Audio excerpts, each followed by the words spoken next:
el libro de Daniel capítulo 3 y el versículo 16. Capítulo 3, versículo 16 al 17. Cuando usted lo encuentra me dice Amén. amén. Amén. ¿Todos lo tienen? Amén. Amén. El libro de Daniel capítulo 3, versículo 16 dice así: en el nombre del Padre y del Hijo y del Espíritu Santo. Amén. Dice: Sadrach, Mesach y Abed-nego respondieron y dijeron al rey Nabucodonosor: no necesitamos darte una respuesta acerca de este asunto. Ciertamente nuestro Dios, a quien servimos, puede librarnos del horno de fuego ardiente, y de tu mano, oh rey, nos librará. Pero si no lo hace, hazte saber, oh rey, que no serviremos a tus dioses, ni adoraremos la estatua de oro que has levantado. Amén. Aleluya. Tome asiento. Amén. Gloria a Dios. Esta es una palabra que el Señor me dio para una actividad de jóvenes, donde fuimos grandemente bendecidos, y me gustaría poder compartirla aquí en la iglesia. La palabra del Señor dice que nunca vuelve vacía, y tampoco es cuando uno puede predicar 10.000 veces el mismo texto, pero siempre el Señor tiene algo nuevo, Así es. tiene algo distinto. Yo creo que el Señor nos va a hablar en esta noche, en esta mañana, y ¿cómo se llama? Y vamos a ser bendecidos por el Señor. Es una palabra que ya había predicado en otra instancia, pero Dios nos va a hablar de distinta manera en esta mañana.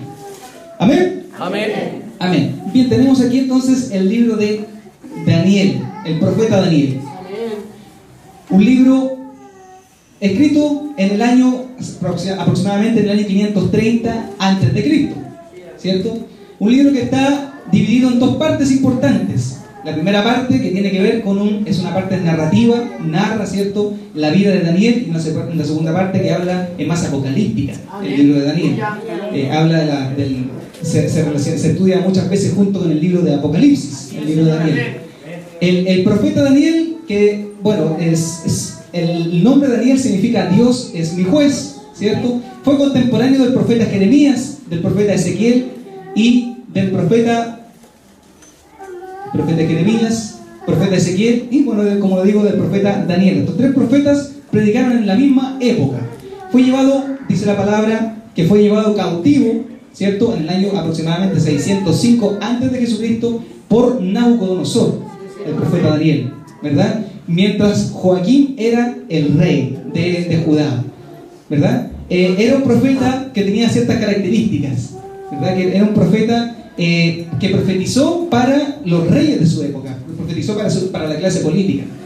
El libro de Daniel es un libro que nos muestra a nosotros, nos evidencia un hombre, un profeta, un jovencito, porque fue deportado cuando tenía entre 14 y 17 años, fue deportado, ¿cierto? Y nos evidencia una resistencia moral, una resistencia política, una resistencia social, cultural, que él tuvo por la gracia de Dios frente al gobierno babilónico, que quizás no tiene precedentes. No habrá otro hombre que haya resistido de tal manera como lo hizo el profeta Daniel. Un varón de Dios, un profeta de Dios, un siervo de Dios usado por Dios en una época difícil para predicar el evangelio. En una época en donde en realidad él fue tomado cautivo, tomado preso, llevado a Babilonia. Esa Babilonia totalmente estaba paganizada, una Babilonia totalmente corrompida, una Babilonia que hasta el día de hoy tiene vestigios de su bestialidad, de su arrogancia. Hasta el día de hoy tiene cierto muestras, la historia muestra cómo era esta Babilonia, este pueblo, esta ciudad de Babilonia, cómo era de pagana. Adoraban dioses falsos, tenían ídolos. Pero Daniel resistió a esa ciudad. Daniel, el profeta Daniel, tuvo la gracia del Señor, que Dios lo usó en esa época para poder enfrentar, ¿cierto? Poder enfrentar a estos reyes, a estos gobernantes, a esta gente pagana, a esta gente idólatra. Vemos en él tremendos milagros. Vemos en el profeta Daniel cómo Dios lo usó poderosamente en el foso de los leones. Y este es el relato, el pasaje que acabamos de leer. Porque Nabucodonosor había ordenado adorar imágenes, adorar dioses, ¿cierto? Y él resistió, no quiso adorar. El profeta Daniel fue un profeta de mucha fe. Si podríamos decir una característica del profeta Daniel, es que el profeta Daniel era un profeta de mucha fe, de mucha convicción, de mucha certeza. Era un hombre, como les decía, que profetizó. Dice también la palabra que era de la alta alcurnia, no era cualquier persona, no era de la clase media ni clase baja. Daniel era una persona de clase alta y que profetizó para gente, para reyes de su época. Contemporáneo, como les decía, el profeta Jeremías. El profeta Jeremías, este profeta tremendo también, usado por el Señor, un profeta que se le llama el profeta llorón, porque a veces no quería profetizar. No quería profetizar porque le traía consecuencias malas para su vida, porque era perseguido, porque era torturado, etc. Él llegó a decir un momento: no quiero hablar más, Señor. Pero capítulo más adelante del libro de Jeremías usted podrá encontrarse ahí con que Jeremías mismo decía: Señor, tengo un fuego dentro de mí que me impide no predicar. Tengo que predicar. Hay un fuego en mi interior que me hace predicar. Un profeta Jeremías, un profeta Ezequiel, un profeta Jeremías que no predicó, ¿cierto? No fue deportado, no fue tomado cautivo hacia Babilonia. Un profeta Jeremías que se quedó en Judá y profetizó a ese pueblo de Judá. Un pueblo que conocía a Dios, que supuestamente se conocía a Dios, pero un pueblo idólatra, que se había olvidado de Dios, que se había paganizado. Sus sacerdotes todos se habían olvidado del Señor. Y por eso en el profeta Jeremías vemos el texto muy predicado también, que le dice al pueblo: párense, deténganse. En Jeremías capítulo 6, deténganse, paren, miren sus caminos, vuélvanse por la senda antigua, regresen. Ese profeta Jeremías era contemporáneo de Daniel, jovencito los dos. Dios llamó, dice la palabra en Jeremías capítulo 1, que Dios llamó a Jeremías desde el vientre de su madre. Desde el vientre de tu madre te cogí. Y Jeremías le dice: pero ¿cómo yo, Señor, voy a hablar? No te preocupes, Jeremías, no te preocupes. Yo voy a poner palabras en tu boca para derribar, para sacar, para destruir. Pero también voy a poner palabras en tu boca para edificar, para plantar. Así el Señor también pone en nuestros labios, en nuestra boca, palabras para derribar, para quebrantar, para destruir toda obra del diablo en nuestra familia, en nuestra casa, en nuestro entorno, en nuestra comuna, en nuestro país. Pero también Dios pone palabras en nuestra boca para edificar, para construir, para levantar. ¿Qué cosa? El reino de los cielos en nuestra casa, en nuestra familia. ¿Cuántos dicen amén a eso? El Señor ha puesto palabras en nuestra boca y aquí no hay ninguno que pueda decir: yo no sé nada. Ninguno puede decir eso. ¿Sabe por qué? Porque el hecho de que esté aquí ya a usted le da una autoridad.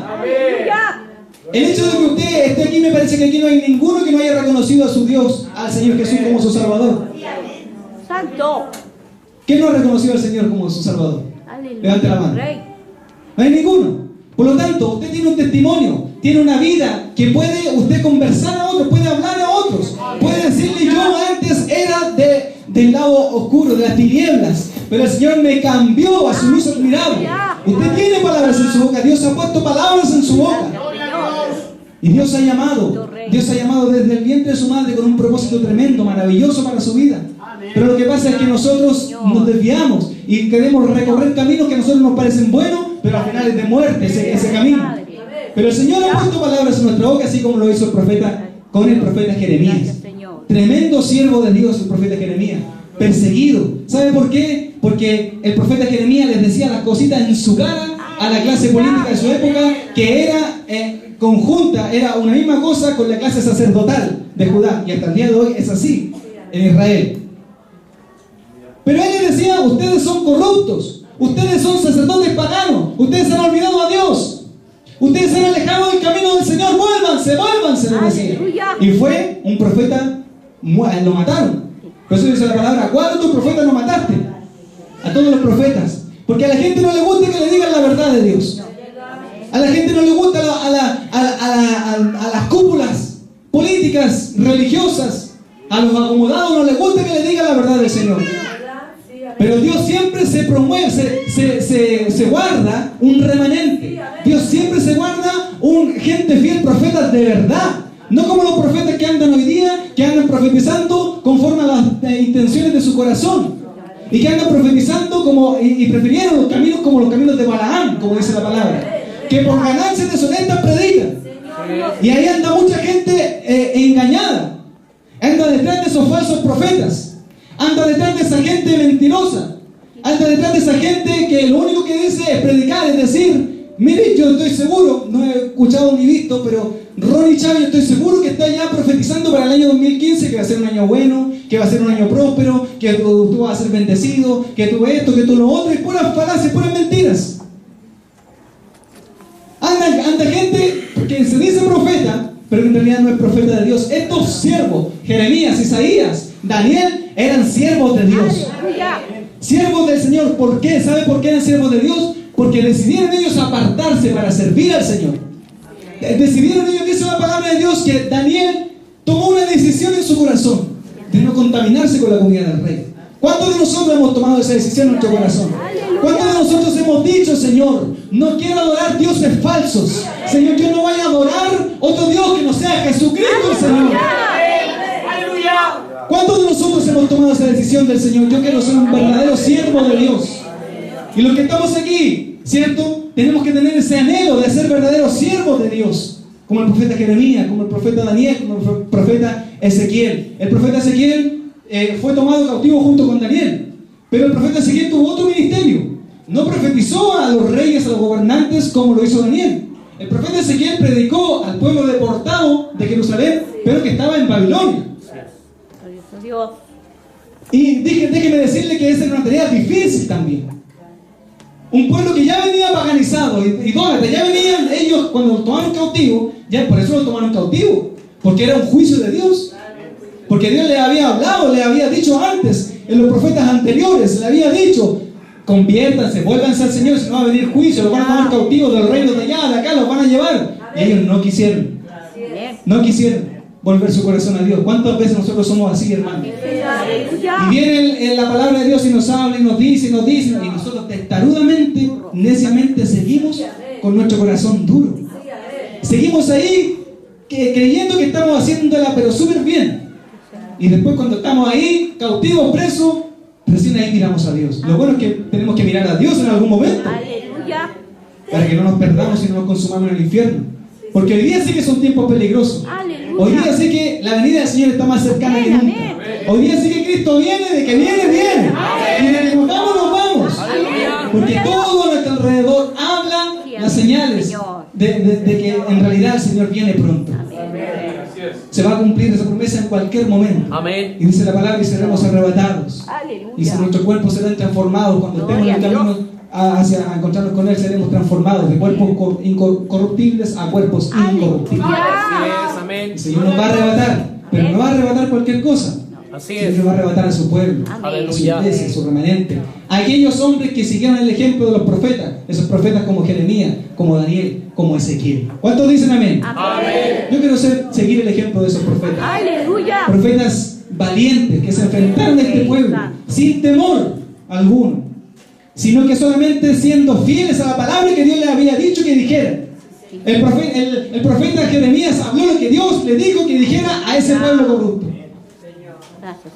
Profetas de Dios, profetas que buscaban en santidad al Señor, profetas que oraban, profetas que bendecían el nombre del Señor. Ahora fíjese que estamos hablando del libro de Daniel. Pero Daniel no fue por casualidad que él era así un profeta con una fe inclaudicable. No fue casualidad. ¿Usted cree que fue producto del azar? No. No fue producto del azar que Daniel, con 14 a 17 años, ya era un hombre, un varón de Dios que buscaba a Dios. No fue producto del azar, sino que hubo una formación. Hubo una enseñanza. ¿De quién? De su familia. Los padres de Daniel se preocuparon desde su niñez de educar a su hijo en la palabra de Dios. Los padres de Daniel se preocuparon de su descendencia, porque comprendían muy bien cuál era su herencia. Los padres de Daniel fueron padres sabios. Dios nos ha bendecido este año con una tremenda guerra espiritual que estamos librando en favor de la familia. Este es un tema espiritual, hermano. Glorioso Dios. Este es un tema primero y antes que todo espiritual. Nos estamos enfrentando a potestades, a gobernadores, hay principados, hay gobernadores, autoridades presidenciales que quieren destruir la familia. Pero el problema es que nosotros nos dejamos llevar.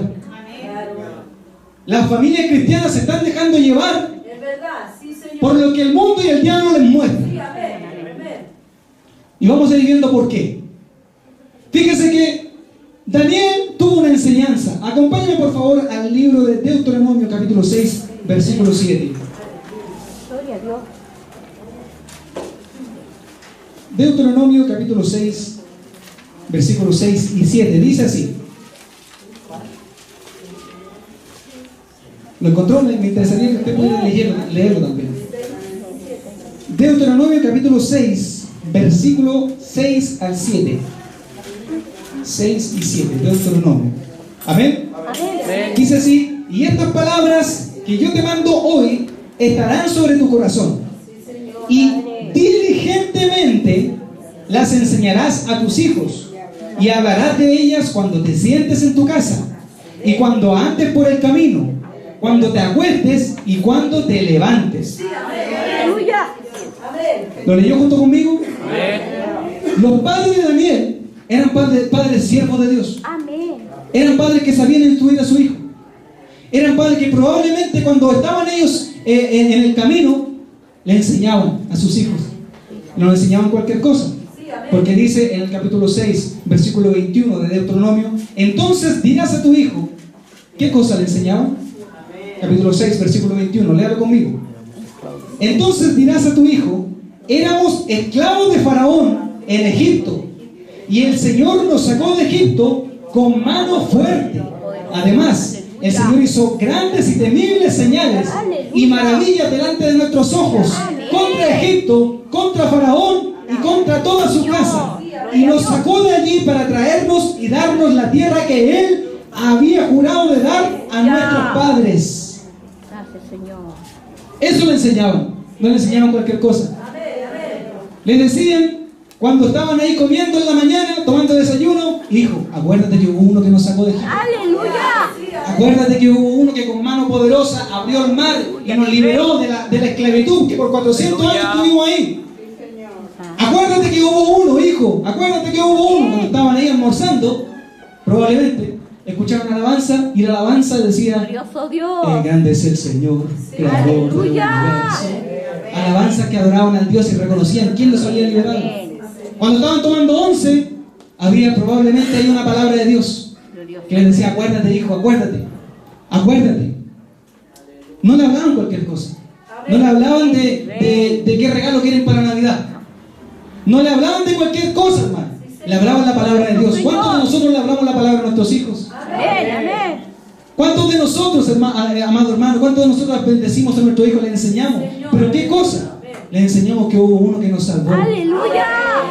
Hubo uno que nos redimió. Así como el Señor liberó con mano fuerte de Egipto a ese pueblo, así también el Señor nos liberó a nosotros con mano fuerte.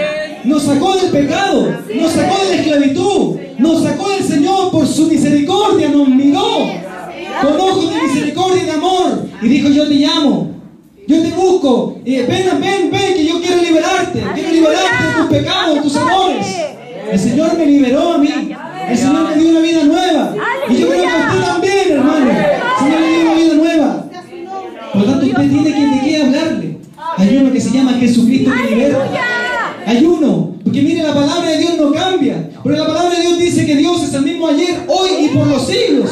Dios no cambia, el Señor no muta, es el mismo Dios que liberó al pueblo de esclavitud, es el mismo Dios que tenemos nosotros hoy día. Amén. Los padres de Daniel instruían, educaban, enseñaban a sus hijos en la palabra de Dios. ¿Qué necesario es que hoy día nosotros hagamos eso? ¿Cuánta falta hace que eso, que en la iglesia pueden haber hermanos que eduquen a sus hijos en la palabra, que les enseñen, que los instruyan en su camino? Pero hoy día no pasa eso en la iglesia. Señor. En la mayoría de la iglesia evangélica eso no pasa, hermano. Porque si pasara, veríamos otra realidad de familia. Porque si pasara, veríamos otra cosa. Yo se lo he dicho muchas veces. Pero fíjese que en Latinoamérica los adolescentes chilenos son los más fumadores. Lo dicen las estadísticas del MinSal, del Ministerio de Salud. Los adolescentes, y ustedes no saben cuántos esfuerzos y cuánta plata se invierte para poder reducir esos porcentajes de consumo de alcohol, de drogas. Y yo creo que ustedes mismos ven a los adolescentes fumar como chimenea cuando salen del colegio. Yo creo que ustedes mismos ven a los adolescentes cuando compran alcohol, licor a diestra y siniestra. Son los más fumadores, son los más bebedores. Adolescentes que probablemente, ¿cuántos de esos no son cristianos? Sí, Señor. Son de familias evangélicas. Son de familias que supuestamente adoran al Señor, pero que no educaron a sus hijos. ¿Cuántas, hermano? El adolescente chileno, la mujer adolescente chilena, la jovencita adolescente es la que más se embaraza en Latinoamérica. También se hacen esfuerzos denodados de parte del gobierno de los estados para poder reducir. Y sucede fundamentalmente en los sectores populares. Y en los sectores populares también es donde hay más cantidad de iglesias evangélicas. ¿Qué es lo que está pasando con el pueblo de Dios? Gloria a Dios. ¿Qué está pasando con la familia de Dios? ¿Por qué las adolescentes mujeres comienzan a tener relaciones sexuales desde los 12 años? Yo trabajé en un centro de salud para el adolescente y me impactó un caso de una niña de 11 años embarazada. Y me impactó aún más saber que su madre también había quedado embarazada a los 11 años. Y mi mayor impresión fue saber que su abuela también había quedado embarazada a los 11 años. 11 años. Mi hija Fede va a cumplir 11 años. ¿Qué está pasando con la sociedad chilena? ¿Qué está pasando con el pueblo evangélico? Daniel no fue producto de la casualidad, no fue un siervo producto del azar. Nosotros tenemos una mirada muy mística del evangelio. Y mi Dios no es místico. Mi Dios es real. Mi Dios se vive todos los días donde quiera que yo esté. En la casa, en el auto, en el colegio, donde quiera que yo esté. Mi Dios se vive porque es real. Mi Dios reina. Aleluya. El creador del cielo y de la tierra. Sí, Señor. Pero hay una mirada mística, así como que fuera algo como etéreo. No, si el Señor no es, la palabra del Señor no es mística. La palabra de Dios, porque Dios es real. Si tiene que ser real en su vida, en mi vida. Si Dios fuera real, hermano, tendríamos siervos de Dios. Pero hoy día los jóvenes no quieren a Dios. Incluso los jóvenes de iglesia. Porque los jóvenes de iglesia llegan a la adolescencia y lo único que quieren es salirse. No quieren seguir la enseñanza de los padres. Porque la mayor enseñanza de los padres la reciben de lo que ven de sus, o sea, claro, de sus hijos a sus padres. La mayor enseñanza, digo, que reciben los hijos son la obra de sus padres. Así es, Señor. El testimonio. ¿Y qué pasa si el papá ni siquiera está en la casa? La mamá ni siquiera está en la casa.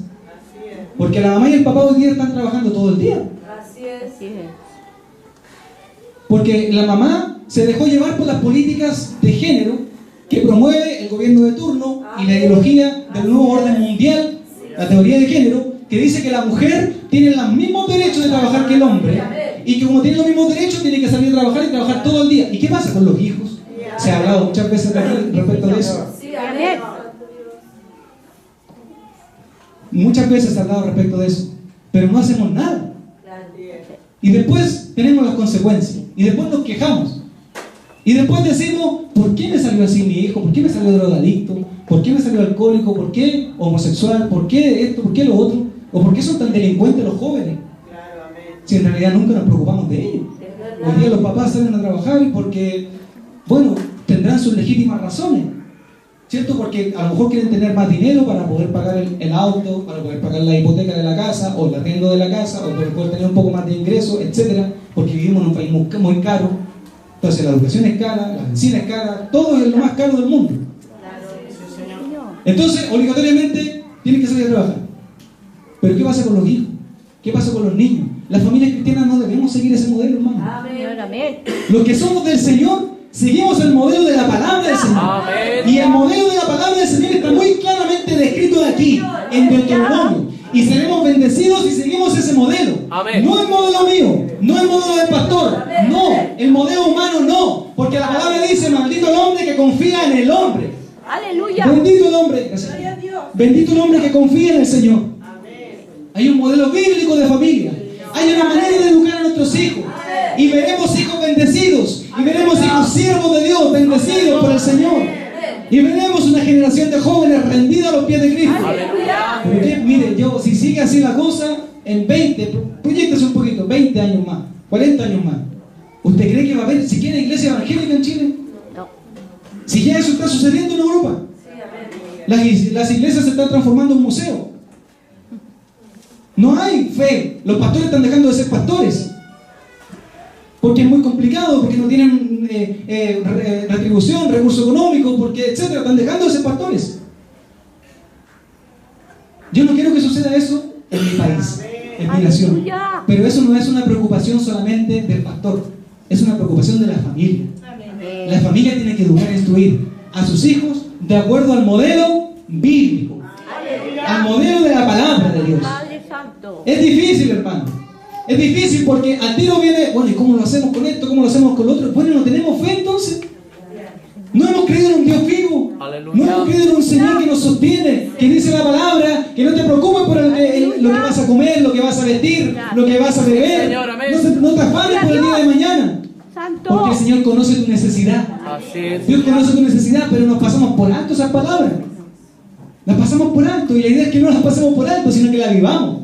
Porque la palabra de Dios nos pone un ejemplo muy claro y nos dice que nosotros tenemos que construir nuestra casa sobre la roca, que es Cristo. Aleluya. Y cuando venga el viento, ¿cierto? Esa casa va a resistir firme. Pero si usted construye su casa sobre heno, sobre hojarasca o sobre la arena, ¿qué cree usted que va a pasar con su casa? Se va a desmoronar. Y después vienen las consecuencias nomás. Y después viene tomarse la cabeza y decir, mirar para el cielo y decir, ¿por qué? ¿Qué pasó con mi hijo? ¿Qué pasó con mi hija? Yo he escuchado a mucha gente decir eso. Y yo creo que usted también. A lo mejor a usted mismo le ha pasado. Mira para el cielo y dice, ¿pero qué hice mal? Lo que hizo mal fue no instruir a su hijo o a su hija en el camino del Señor. Es la palabra del Señor. Porque la Biblia dice, el proverbio, instruye al niño en su camino. Y cuando sea viejo no se apartará de él. Instruye al niño en su camino. ¿Cuántos dicen amén? Amén. Dios es bueno y nos habla a tiempo y fuera de tiempo. Proverbio 22, capítulo 6. Malaquías 4, 6. Proverbio 22, capítulo 22, 6 y Malaquías 4, 6. ¿Quién puede leer Proverbios 22, 6? Y otro que busque, por favor, Malaquías 4, 6. Instruye al niño en su camino, y aun cuando fuere viejo, no se apartará de él. Amén. Malaquías 4, 6. Él hará volver el corazón de los padres hacia los hijos y el corazón de los hijos hacia los padres, no sea que yo venga y hiera la tierra con maldición. Amén. Él hará volver el corazón de sus padres hacia los hijos y el corazón de los hijos hacia los padres. No está todo perdido, hermano. Amén. Quizá usted dice, chuta, pero ya lo hice mal. Pero ya me equivoqué, ya mi hijo está grande, no hay nada que hacer. Nos queda solamente llorar sobre la leche derramada. Pero la palabra del Señor, lo que bueno es que nos trae esperanza. Aleluya. Y miren la esperanza es esta, que la promesa de Dios en Malaquías dice, Él hará volver el corazón de los padres hacia los hijos y el corazón de los hijos hacia los padres. Señor, Y amén. usted tiene que ser fiel al Señor. Usted no tiene que dejar de servir al Señor. Y el Señor en su momento justo hará volver el corazón de su hijo a su padre. Y el corazón de su padre hacia sus hijos. Lo importante es que nosotros tenemos que aprender a pastorear, a enseñar, a instruir a nuestros Dios hijos. Rey. A pastorear el corazón de nuestros hijos. Porque a veces incluso nos preocupamos más. Yo conozco muchos pastores que son pastores, pero sus hijos están lejos de Dios. Y también hay una incongruencia ahí. Porque la palabra dice que cualquiera que anhela obispado tiene que tener ciertas características. Y entre esas características es que tiene que tener su casa sujeta. Ya. Nuestra primera iglesia es nuestra casa. Amén. Usted no puede pretender ser un misionero de Dios, un pastor de Dios, un siervo de Dios, un profeta, como Dios lo llame, si no tiene su casa sujeta. No puede, hermano. No puede usted, si no tiene a su hijo sujeto, pretender que Dios lo use. Dios lo puede usar por misericordia igual. Pero la palabra de Dios dice otra cosa. La palabra del Señor dice que el que anhela obispado tiene que tener esto, y tener su casa en sujeción. Primero nuestra casa. Amén. ¿Cuántos de nosotros pastoreamos a nuestros hijos? Queremos andar pastoreando a otra gente y no pastoreamos a nuestros hijos. Señor. Queremos andar pastoreando, no sé, pues, dándole consejo a otro. ¿Y por qué no me aconsejo yo mismo a mis hijos? Así es, Señor. Primero, no, trate de no darle consejo a otros si primero usted no pastorea a su familia. Amén. Padres, tenemos que pastorear a nuestros hijos. Amén. Primero su familia, primero su casa. Amén. Y el Señor ahí le va a bendecir. A mí, mire, a mí me impresiona mucho este tema. Que cuando yo no me preocupo de mi familia, de mi esposa, de mis hijas, cuando yo no les hablo, el Señor no me habla. Y no me da palabra. No, por más que yo lea y relea y me queme las pestañas leyendo, no hay revelación del Señor. Peor cuando yo estoy enojado con mi esposa o con mi hija, tenemos una situación, que todas las familias tienen situaciones difíciles, es peor. Pero yo he experimentado una tremenda gracia de Dios, bendición de Dios, cuando leemos juntos la palabra, cuando oramos juntos. Ahora mi hija Febe aprendió a tocar guitarra, adoramos juntos cada mañana, bendecimos al Señor, tenemos como una iglesia en la casa. Aleluya. Amén, amén. Gloria a Dios. Un altar al Señor con alabanza, agradable al Señor, adoramos, bendecimos, y no es que yo la ande obligando. Yo no obligué a mi hija Febe a tocar guitarra. Ella solita, porque se crió aquí, hermano. Mi esposa, cuando mi hija Febe nació, nosotros éramos súper jovencitos. Yo tenía 19 años, mi esposa tenía 17 años. En ese tiempo estábamos en el 28 en Gran Avenida. Y nosotros íbamos a la iglesia en el coche y nos pegábamos un pique desde acá del 23 de Gran Avenida al 28 de Gran Avenida.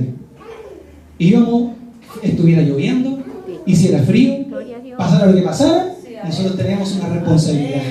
Y mi hija desde guagua vio eso. Amén. ¿Usted cree que, mire, Dios no lo permita, pero ¿usted cree que el día de mañana ella se va a perder? O cuando se enfrente, yo le he dicho a ella, tú te vas a enfrentar a un momento en que tú vas a tener que decidir si servir al Señor o no. Yo no voy a estar ahí para decirte, esto está lo otro. Porque no pretendo que adelantarle la voluntad de ella. Si ella decide servir al Señor, mi labor es instruirla, enseñarla ahora, Amén. cuando es tiempo, para que cuando llegue la juventud, ella sepa decidir bien. Amén. Entonces, íbamos lloviendo, mi hija, por ejemplo, a la Febe le dio neumonía una vez. De tanto que salíamos y ya ahí como que paramos un poco y ya empezamos a tomar micro. Y andábamos mi esposa andaba en bicicleta con las dos guaguitas, porque las dos eran chiquititas. Con la más chica adelante, la Débora, se ponía dos portavedes. Portaveda adelante, portaveda atrás. Y andaba en bicicleta y no íbamos para la iglesia. Y en ese momento tenía un triciclo también. Que salíamos a vender y yo le decía a mi esposa, ya súbete al auto. Y ahí andábamos con las dos niñas en triciclo por arriba y abajo. Contento, alegre, bendecido de servir al Señor. Y hoy día mi hija solita adora en esto. Amén. Señor. A mí me da mucha alegría, me da mucho gozo verla adorar al Señor. No es perfecta, hermano. Ella tiene errores. Y yo creo que sus hijos también tienen errores. Que a veces el ojo es como la vara más alta para los hijos de los que estamos adelante. Pero no es perfecta, ella tiene errores, como todos tenemos errores. Amén. Pero es una sierva de Dios. Señor. Hasta ahora es una sierva de Dios, yo oro por ella. Y en la casa tenemos, como le digo, un altar. Aleluya. Hay que pastorear a nuestros hijos. Amén. Primero pastoree su casa. Amén. Pastoree su casa. Si usted papá llega cansado de la pega, llega ya rendido, lo único que quiere es acostarse y descansar y comer y dormir para que llegue el otro día, tómese un tiempecito. ¿Qué le va a costar 15 minutos? Y conversar con su hijo, con su hija, hablarle la palabra y de sentarla. Miren, los niños escuchan. Siéntela ahí y dígale, mira, la palabra dice esto. ¿Qué piensas tú de lo que dice la palabra? Y los niños solo empiezan a decir, yo pienso esto, pienso lo otro. Pastorea a sus hijos, pastorea a su casa. A gente aquí que tiene llamado del Señor. Llamado para ser profeta, para ser apóstol, para ser maestro, para ser pastor, etc. Yo les digo a esas personas, pastoree su casa primero. Gloria a Dios. Y el Señor hará volver el corazón de los padres hacia los hijos. Y el corazón de los hijos hacia los padres. Y aquellos que tienen sus hijos lejos, hay esperanza todavía. Aleluya. Hay esperanza. Gloria a Dios. Hay esperanza, que todavía se predica la palabra, como dice la palabra del Señor. Hasta que se diga hoy, hay esperanza. Amén. Hay esperanza para aquellos que están lejos de Cristo.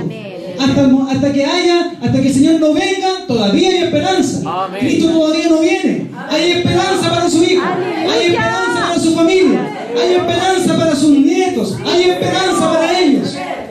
Y Dios el corazón de los padres hacia los hijos y el corazón de los hijos hacia los padres. Pastorea a sus hijos. Bendito Rey. ¿Cuántos dicen amén a eso? Amén. Salmos capítulo 27, 10. Salmos 27, 10.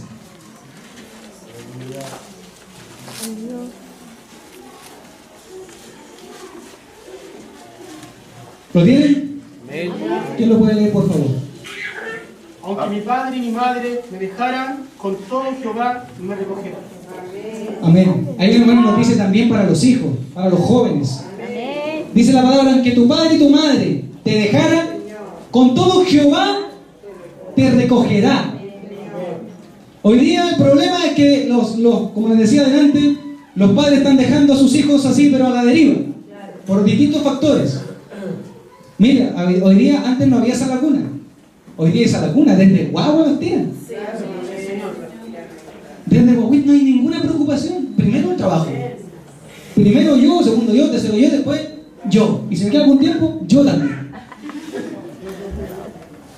Mi casa, mi auto, mi esto, mi lo otro, etcétera. Desde guaguita lo van dejando. Después crece al prekinder. El prekinder está hasta la 1 nomás. Después del prekinder al colegio. El colegio ahora es jornada completa. Y ahí como que se liberan. Ay, hasta todo el día en el colegio puedo hacer lo que quiera. Pero ¿quién le quería a su hijo? Se lo quería a la profesora y la profesora no tiene ninguna responsabilidad y nosotros ni siquiera sabemos de dónde viene la profesora, qué es lo que le enseña, por qué se lo enseña. O sea, totalmente alejado. Y por eso tenemos hoy día jóvenes huérfanos. Pero hay una buena noticia para esos jóvenes, que aunque tu padre y tu madre te dejaran, con todo Jehová te recogerá. El Señor los va a recoger. Si usted busca, si los jóvenes buscan del Señor, el Señor los va a recoger y los va a guardar, como a proteger, como la gallina cuida y protege a sus polluelos, porque Dios es bueno. Amén. El Señor guarda, cuida, prospera lo suyo. Así que no hay excusa para no buscar a Dios. Amén. Ni para uno ni para otro. Los padres, las familias, tenemos que buscar al Señor, aprender a pastorear a nuestros hijos. Pero si los hijos no tienen padres preocupados, como es la mayoría hoy día, que deja y tira a sus hijos como si fueran un estorbo en el colegio, Amén. no se preocupen, hijos. Hay uno que es mayor. Aleluya. Bueno, la palabra dice, si nosotros siendo padres malos, sabemos dar buenas dádivas a nuestros hijos, ¿cuánto más el Señor que está en el cielo? No nos dará de lo que nosotros necesitemos. No nos cuidará de lo que nosotros necesitemos. ¿Cuántos dicen amén? Amén. Mira eso. El profeta Daniel resistió. El profeta Daniel fue un hombre bendecido por Dios, pero no por casualidad, no por nada. Esta predicación sigue, pero la vamos a dejar hasta aquí, para que podamos orar por la familia. Me gustaría a mí poder orar por las familias. Sentía ahí cuando estaba cantando al Señor que pudiéramos en este culto de último año, pudiéramos bendecir a la familia, cada una de las familias que está aquí, y puedan pasar adelante al altar y que podamos dar gracias a Dios por este año. Yo sé que el fin de año es el miércoles, pero a mí me gustaría orar por la familia. ¿Sabe por qué? Porque hemos recibido mucho ataque. A lo mejor usted no sabe, no se entera de las cosas que suceden al interior de la iglesia, pero el diablo nos ha dado, pero duro. ¿Y a quién? A las familias, porque la iglesia está constituida de familias. Yo no sé si a usted le ha pasado, pero en los últimos tiempos a lo mejor ha tenido conflicto con su esposa, con su esposo, esto, lo otro. Eso es por la obra del diablo. Pero el Señor es poderoso para reprender la obra del diablo, para deshacer las obras del diablo. A mí me gustaría que pudiéramos orar por la familia. Póngase de pie. Si el José pudiera pasar, por favor. Gloria a Dios, al teclado. Señor.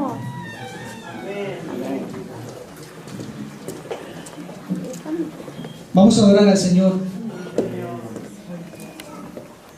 ¿Cuántos quieren adorar al Señor? Hemos venido a adorar al Señor. Es un culto de adoración. Hemos recibido su palabra. Hemos recibido esta palabra del Señor. El Señor nos ha hablado en este día. Y vamos a orar. Me gustaría que usted pudiera elevar una oración al Señor, un clamor a Dios, una adoración al Señor. Que pudiéramos orar. Y pudiera usted también pasar aquí adelante junto a su familia. Que pasara con sus hijos, con sus hijas.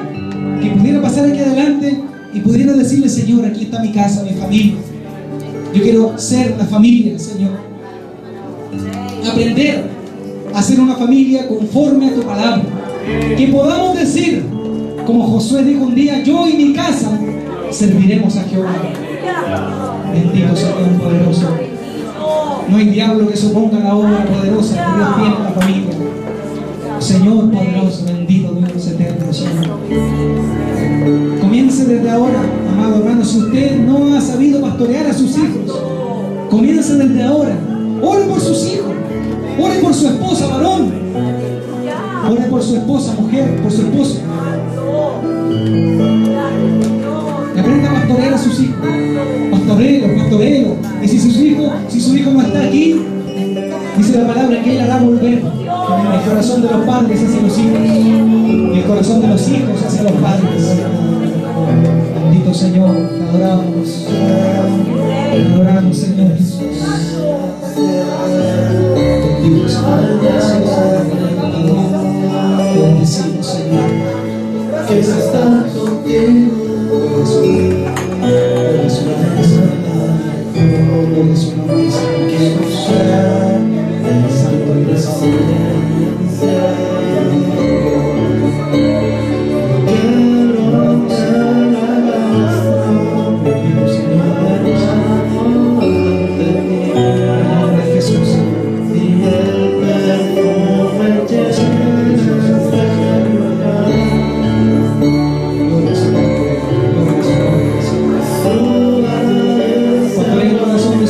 su hija. A lo mejor es la primera vez que usted ora por su hijo, su hija. A lo mejor usted dice, yo no sé qué voy a decir. Mire, comience a orar y Dios va a poner palabras en su boca, como el profeta Jeremías, para derribar, para destruir todo espíritu inmundo que ha querido tomar señorío en su casa, con sus hijos. Pero también Dios va a poner palabras en su boca para que usted pueda edificar una familia del Señor, una familia de Dios, constituida en la roca, formada en la roca, para que cuando venga la dificultad, usted pueda decir, mi Cristo es mi Señor, venga lo que venga, pase lo que pase, yo adoro a Jesucristo. Ore por su hijo, ore por su hija, ore por su esposa, su esposo. Bendito Dios, te adoramos. Te bendecimos, Señor, poderoso Dios eterno. Por su nombre, bendito Señor. Oh, bendito Dios. Porque Noé, una vez que hubo pasado el diluvio, dice la palabra que levantó un altar, que edificó un altar junto a su familia, de olor grato, de olor fragante para Dios. Levante un altar usted en este día. Levante un altar en su casa, de olor grato, de olor fragante al Señor. Y verá como Dios lo bendecirá, y verá como Dios prosperará, y verá como el Señor le bendecirá, hermano. Oh Dios eterno, le bendecimos, Señor. Levante un altar, con olor grato, olor fragante al Señor, como dice la palabra. Que suba esta aroma, Señor, que suba esta aroma, que suba esta oración, que suba este amor ante ti, Señor, en el nombre de Jesús. Te adoramos.